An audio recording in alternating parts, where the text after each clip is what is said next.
All right, good morning. Good to have you with us. I'm Joe Fryer. And I'm Savannah Sellers. And if you can't tell, we're beginning this Wednesday morning coming to you from our brand new home at Rockefeller Center. We are in Studio 3A. It is very hard in New York to find real estate this big, so we are excited to have moved into such a big space. It's a big, gorgeous new studio. We're so excited we get to use it and excited that you're here with us this morning. We are going to get started with that final day of the G7 summit in France between President Trump and other world leaders. The president is set to head to Versailles later today for a dinner with French President Emmanuel Macron. Then he'll head to Washington.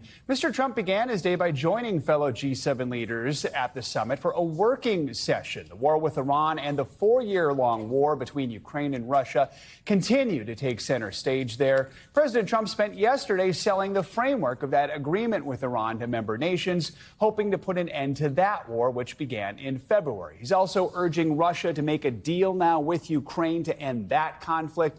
The president is expected to hold a press conference later today where he'll likely face questions from reporters pressing him for more details about that memorandum of understanding with Iran. NBC News correspondent Alice Barr is covering the president's trip to the G7 summit, joins us now from France with the latest. Alice, good morning. Good morning, Joe and Savannah. On this last day of the summit here in France, G7 allies, including the U.S., have now signed on to a joint statement pledging tougher sanctions against Russia over the war in Ukraine and praising President Trump's framework for peace with Iran, as calls are growing louder to see that full deal. President Trump wrapping 3 days of diplomacy, meeting this morning with G7 allies and leaders of developing countries, all ahead of a press conference amid questions about the framework for peace with Iran. I'll probably have a press conference and read it to you word by word. Top lawmakers in both parties say they're yet to be briefed on the deal. I certainly have not yet, although we are requesting that. He needs to stop keeping America in the dark. The president says the memorandum of understanding keeps Iran from ever having a nuclear weapon, does not include U.S. investments in Iran, and guarantees an open, toll-free Strait of Hormuz. We're going to have it fully open by Friday. Already, one tracking site shows average U.S. gas prices dropping below $4 a gallon, though industry experts say shipping won't return to normal for weeks, while trickier questions still need to be worked out on the details of Iran's nuclear program and the status of Israeli Hezbollah fighting in Lebanon, even as President Trump insists Iran is a done deal. That's going to be in the rear view mirror. Signaling a shift in focus to Ukraine after meeting with Ukrainian President Zelensky on the summit's sidelines as Russia attacked a centuries-old monastery.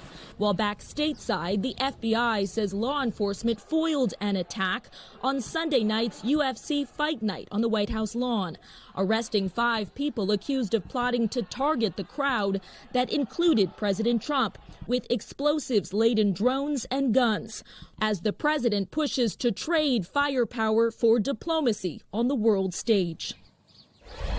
In another sign of lingering tensions, a U.S. official tells NBC News that Iran has fired multiple drones at ships in the Strait of Hormuz since the agreement was announced, and that the U.S. military has been shooting them down.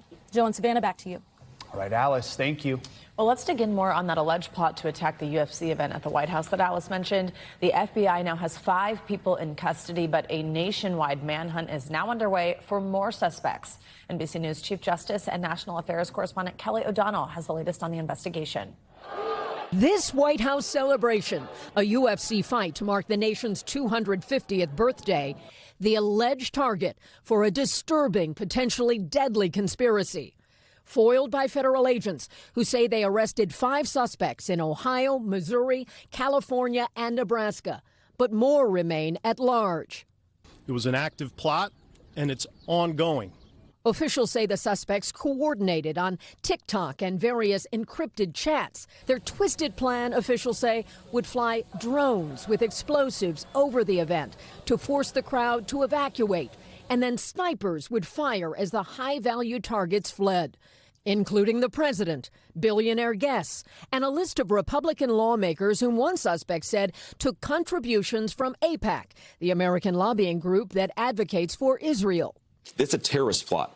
That's not a few guys doing crazy stuff. That is a coordinated, planned terrorist plot. 19-year-old Tyson Proper of Ohio is among those arrested and charged with federal conspiracy and attempted murder. According to a criminal complaint, Proper's mother alerted police, concerned that her son quit his job and spent $3,000 of his graduation money to buy weapons and gear, including this rifle painted with an American flag, while posting anti-Semitic comments on Facebook. Another suspect, 32-year-old married father of 5 Daniel Eskridge of Missouri, posted a photo of his tactical gear and wrote, "When it's go time, I'll have to leave them behind in hopes I can return with a brighter future for them." The motivation? Tyson Proper told authorities this attack was designed to jumpstart a revolution in the United States. A dozen FBI field offices and the U.S. Secret Service have been working this case and in pursuit of 9 other potential suspects who have been identified as being involved with this group, while a dozen others are known only by usernames right now, not their actual identities, which makes this case active and open. All right, Kelly O'Donnell, thank you. We are still waiting for the White House to release more details about that agreement with Iran that would put an end to the nearly 4-month-long conflict. The deal is still expected to be formally signed on Friday in Switzerland, but Iran has accused Israel of repeatedly violating the agreement with attacks on southern Lebanon. Iran's top diplomat says the deal with the U.S. would require Israel to withdraw from Lebanon. NBC News international correspondent Matt Bradley joins us now from Tel Aviv with the latest developments. So, Matt, good morning. Let's begin right there with Iran saying Israel must leave Lebanon as part of this peace agreement. We don't yet know all the terms of the deal, but lately President Trump has been critical of Israeli Prime Minister Netanyahu, saying too many people were being killed in Lebanon. So how is Israel responding to this demand?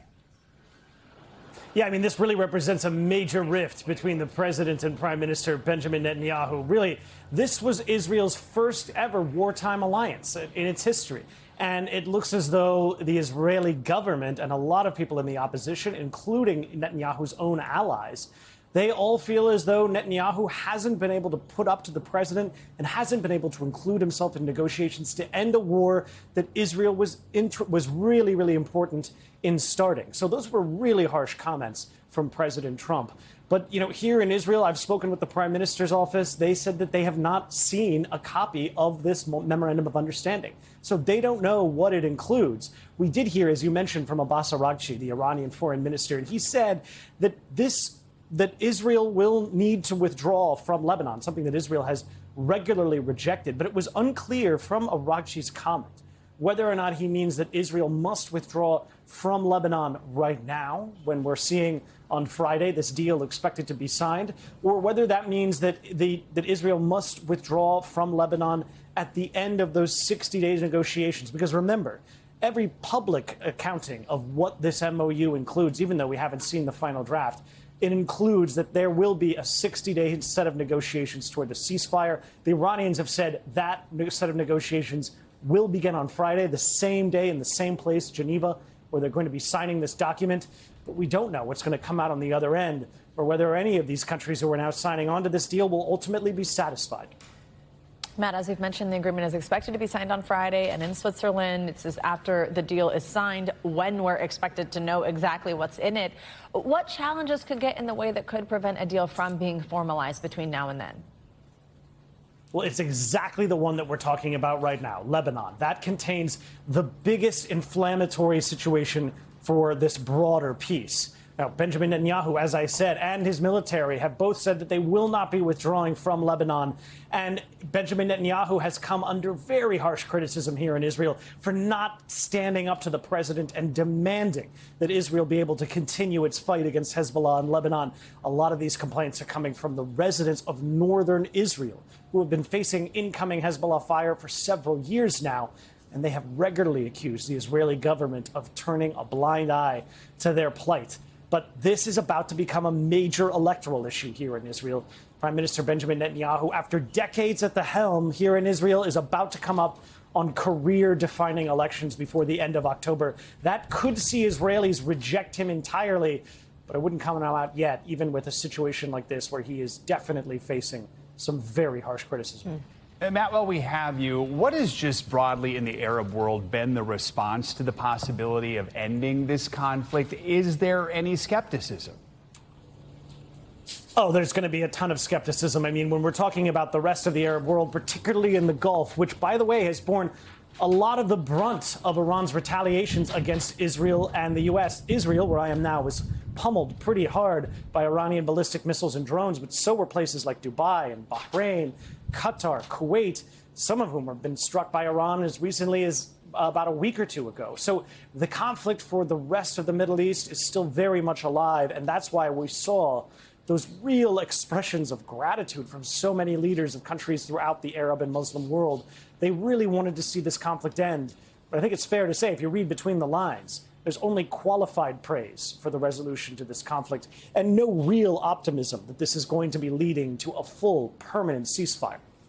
All right, Matt Bradley in Tel Aviv. Matt, thank you so much. We are going to get our latest snapshot of the economy later today when the Federal Reserve announces its latest decision regarding interest rates. This is going to be the first decision announced by brand new Fed Chair Kevin Warsh. He began his 4-year term as chair last month, handpicked for the job by President Trump. Today's decision comes a week after new data showed inflation reaching its highest point in 3 years. Let's bring in our friend Caleb Silver for more on what we can expect. He's the editor-in-chief of Investopedia and chief business editor for People Inc.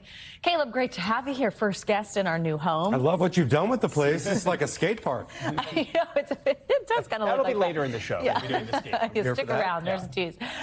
Okay, so big news here, obviously, just what's going to happen with interest rates, but also that this is the first Fed Reserve meeting for the new chair, Kevin Warsh. He says that he is going to remain strictly independent as the central bank is supposed to, but we know that the previous chair here, Jerome Powell, had really come under fire from the president for not lowering rates. What are you expecting to see, both based on the numbers, just what the economy is showing us, but also with that political backdrop? Yeah, he comes in at a very tricky time because the mandate was lower interest rates to make things a little bit more affordable, like mortgages for Americans. But right now you're looking at inflation, you said, at a 15-month high. And we still have a relatively stable labor environment. So we're probably going to get no change, 99% chance, no change in interest rates. But what's interesting is when you look out to the future meeting, September 16th, you see a 28% chance of an interest rate increase because probably of the inflation we felt. You go to October 28th, it goes to 33%. December 9th goes all the way up to 42%. One thing we're going to get today is the dot plot, the most boring yet the most important chart in all of economics. It tells you where members of the Fed think interest rates should be 6 months, 12 months out. Well, there's word that Kevin Warsh won't actually put his dot on that plot, so we don't know where he stands in terms of where he thinks rates should be. I wanted to ask you about that because for years we sort of sit here and talk about the fact that maybe the most important thing is that at the end of the meeting, hearing the chair talk, gleaning whatever we can about the future here. Kevin Warsh, not a big fan of that, of putting out that future guidance. What should we know about him and how he's going to tackle this? Yeah, he has said he does not want the Fed to be that communicative about the future direction of interest rates. It gives them less flexibility. So I would expect him to be quite tight-lipped about where he thinks rates should be. That said, today's press conference, 2:30, must-see TV for Fed geeks like me and Christine Romans. We're going to be watching. I got a watch party at my house. Come on in. But he's not going to say much. What he says and what he doesn't say will be very important. But the fact that he is not going to put an interest rate forecast out there, if that's actually true, that's fascinating. I don't think we've seen that before. Are you seriously having a watch party? Oh, of course. It's like the Knicks. Absolutely. Just like the Knicks. Oh, the watch party goes all week. But tell us how you think markets react here, because we've seen a mixed bag. Obviously, the news of Iran had sent markets soaring, some record highs this week, but kind of a mixed bag throughout the rest of the week. Oil prices still kind of a question mark here. How do you think markets react to an interest rate decision? Yeah, that's the big bogey. It's what he says and doesn't say that the market will react to. But as you've seen, the market has reacted very positively to this dropping of oil prices right now. We got them around $75 a barrel. We got record highs for the Dow. NASDAQ and S&P close to record highs. Market is very enthusiastic about the fact that maybe inflation will cool a little bit, and we might have interest rates right where they are probably for the rest of the year if we don't get that increase at the end of the year. All right, Caleb Silver, great to have you as always. Thank Thanks. you. Results are coming in from key primary elections in Oklahoma and Washington, D.C. On top of that, runoffs in Georgia and Alabama are setting up showdowns for control of Congress in November. In Georgia, voters put President Trump's influence in the South to the test in a runoff for a U.S. Senate seat. Now, NBC News projects Trump-backed Mike Collins defeated former football coach Derek Dooley, who had the support of the state's popular governor, Brian Kemp. Now, Collins will face Democratic incumbent John Ossoff this fall in one of the most competitive Senate races this year. NBC News senior national political reporter Sahil Kapoor joins us now with more on these results. Sahil, good to have you with us. So Collins' victory, also a win for President Trump, who endorsed him just a few days ago. Tell us more about how he won and any other races you're watching in this swing state of Georgia. Good morning, guys. Well, the stage is set for one of the most important Senate races this fall that could tip control of the chamber. It was Mike Collins, the sitting congressman, backed by President Trump, who won the Republican nomination to take on the Democratic Senator Jon Ossoff. He defeated Derek Dooley, the former college football coach who was endorsed by Brian Kemp in what became somewhat of a proxy war between Trump and Kemp, who have clashed in recent years. Now, Collins is known for his lead sponsorship of the Laken Riley Act, the immigration law. He's also been criticized for incendiary comments on social media, occasionally feeding conspiracy theories. Take a look at this money discrepancy between Collins and Ossoff. In April and May, Jon Ossoff had $32 million in cash on hand. Collins had just $1.2 million. That's a really significant gap. But of course, the outside groups, the super PACs, are likely to make up for that. Collins, for his part, calls Jon Ossoff the candidate of California and New York. Ossoff, for his part, says Collins supports wars, tariffs, and health care cuts. So this is going to be one of the major fights. This fall, Republicans see a rare opportunity for a pickup in Georgia, given that Donald Trump won that state 2 out of 3 times. Ossoff, however, for a Democrat in Georgia, is looking reasonably strong. Now, also in Georgia, the billionaire Rick Jackson defeated the Trump-backed Burt Jones for the Republican nomination for governor to replace Brian Kemp. He's going to face the Democrat Keisha Lance Bottoms in what's expected to be a very competitive race. The Democrats have tried, most notably with Stacey Abrams in recent cycles, to win that governor's race and failed. Will they have a better shot this fall? All right, Sahil, let's stay in the South. The Trump-backed candidate also won the GOP nomination for Alabama's open Senate seat. Walk us through what propelled him to victory there. Yeah, that's right. That's sitting Congressman Barry Moore. He defeated the former Navy SEAL Jared Hudson in the runoff for that Alabama Senate seat being vacated by Tommy Tuberville, who's running for governor. Trump held a virtual rally for Moore last week. Moore ran as a warrior for Trump's agenda, ran on a firmly pro-Trump platform, highlighted his opposition to sanctuary cities against trans athletes in women's sports in that deep red state. He will face the Democrat Everett West, and he is the heavy, heavy favorite to win this fall in Alabama. And Sahil, let's look west to California. Voters in the 14th congressional district there weighed in on a replacement for former Democratic Representative Eric Swalwell. A reminder, he was running for governor, then dropped out and resigned from Congress earlier this year amid allegations of sexual assault. What's the latest there? Well, you see it on the screen just now. NBC is projecting that the Democrat Aisha Wahab will advance to the general election. Her opponent is not yet known. It's between those two candidates you see on the screen, at least right now, based on where the vote is. That is Melissa Hernandez and Rakhi Singh. Both of them are Democrats. This is a safe blue district that was already blue. It was redrawn as part of California redistricting. The winner of this race will replace Eric Swalwell, the congressman who resigned in April in the midst of allegations of sexual assault. He has been since referred to for a criminal investigation related to those allegations. We haven't heard a lot about that lately. No word of charges in particular. Swalwell denies the allegations. He has lawyered up, and meanwhile, his constituents will have to wait for some time longer before they know who's going to be representing them. All right. Sahil Kapoor, thank you so much. We've got some breaking news out of Texas overnight, where the moments after a deadly plane crash on a highway near the border with Mexico were caught on video. Look at this on your screen. You can see people leaving their vehicles on the highway trying to smash the cockpit window in a desperate attempt to free those inside. Police say one person was killed when the business jet carrying 6 people on board crashed outside Laredo, Texas at around 10 p.m. local time. It's unclear at this point if the person who died was on the plane or on the ground. 5 police officers were taken to the hospital for smoke inhalation. The cause of the crash is under investigation. We also want to bring you the latest on that deadly crash of a B-52 bomber in California. 8 people were killed. Now investigators are working to figure out what went wrong. NBC News correspondent Liz Kreutz spoke with the widow of one of the victims. The wife of one of the victims in that tragic military crash outside Los Angeles making a serious accusation about the deadly flight. The last text I sent him was, "I love you." Lauren Smith tells us her husband, Jeremy Smith, a Department of Defense engineer who had worked at the base for a decade, was regularly part of a team that flew on B-52 test missions. But the flight that crashed, she says, was supposed to happen last week. I know specifically on Friday, they were going to fly on Friday, and they just kept pushing it back and pushing it back. And I don't think that plane was ready to take off. And I'm so sad it did. NBC News has reached out to the Air Force, which says they will not comment on an active investigation. On Monday night, authorities on the base said what caused the Boeing B-52 bomber to crash remains unclear. At this point, we don't have any indication as to what the cause was of this. Officials say the 8 people on board the flight, which burst into flames shortly after takeoff Monday morning, were a mix of military, civilians, and government contractors. The Air Force has not publicly identified the victims. Boeing says 2 of their employees were among the deceased. Lauren says her husband had only returned to work last week after paternity leave, leaving behind their toddler and 4-month-old son. He was the best dad, and I'm so sad he doesn't get to watch them grow up. And in the midst of Father's Day on Sunday as well, it just hurts my heart so much. Our thanks to Liz Kreutz for that report. The military says it does plan to release the names of all the victims later today. Well, across the country, heavy rain continues to drench the South. At least 25 million people are still under flood watches from Texas to Georgia. Millions more are on alert across the Gulf Coast, with a new tropical storm threatening to become the first system of the Atlantic hurricane season.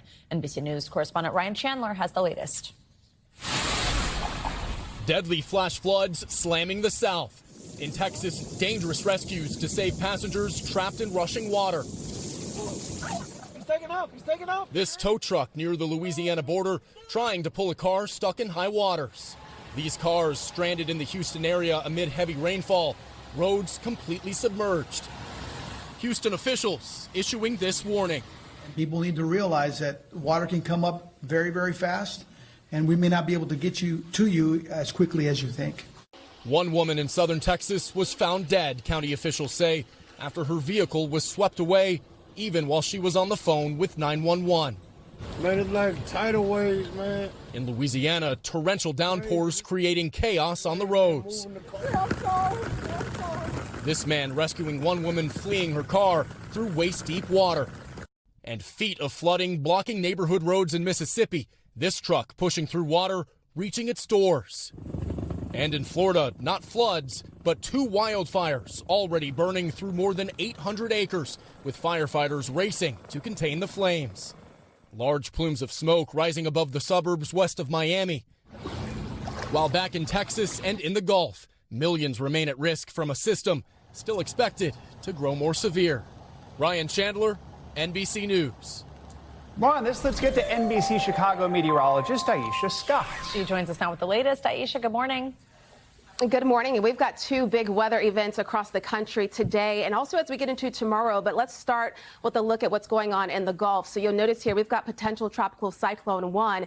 It's 35 miles just southwest of Port O'Connor, Texas. It is expected to ride right along the Gulf Coast states of Texas and also Louisiana as we work our way through today and also into tomorrow. So you'll notice here the track. It could become our first named storm up the season. As we get to Wednesday afternoon, those winds up to about 40 miles per hour, which will put us at tropical storm status. And then as we get to early on Thursday, as it stays over land, those winds will start to come down to about 30 miles per hour. So we already have tropical alerts posted, tropical storm watches for Texas along the Gulf Coast. And also as we head into Louisiana, we've got tropical storm warnings as well, again, already posted. We could see a lot of rain here for the Gulf Coast states of also Texas and Louisiana. So there is a flood risk. Notice the heaviest of the rain looks to stay offshore, but as we continue throughout the day and into tomorrow, this area of low pressure will move inland, impacting Alabama and also into Georgia. So Montgomery, Atlanta, you'll certainly be dealing with some heavy rain and storms from this area of low pressure.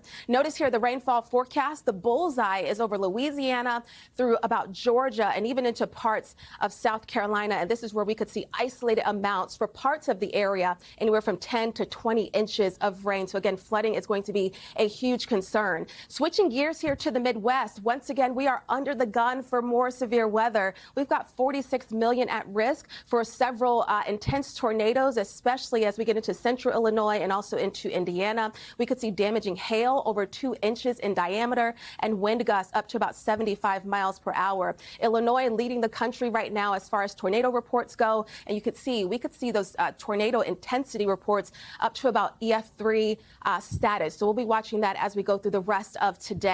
Notice here, severe storms. This is where we are right now. We've got severe storms pushing through Iowa, a severe thunderstorm watch in effect through 11 o'clock this morning. These storms are out ahead of a pretty strong storm system, especially for this time of the year. But we'll see those storms firing up out ahead of this cold front as we work our way through today through Illinois and also Indiana. This storm system will start to push farther to the east as we get to tomorrow, impacting parts of New England and also the mid-Atlantic. Speaking of the mid-Atlantic, we do have at least a severe threat for tomorrow, a slight risk from Boston down to Norfolk, Virginia. This is where we could see wind gusts up to 60 miles per hour. The hail risk is low tomorrow and also the tornado threat as well. We thank you for watching, and remember, stay updated on breaking news and top stories on the NBC News app or watch live on our YouTube channel.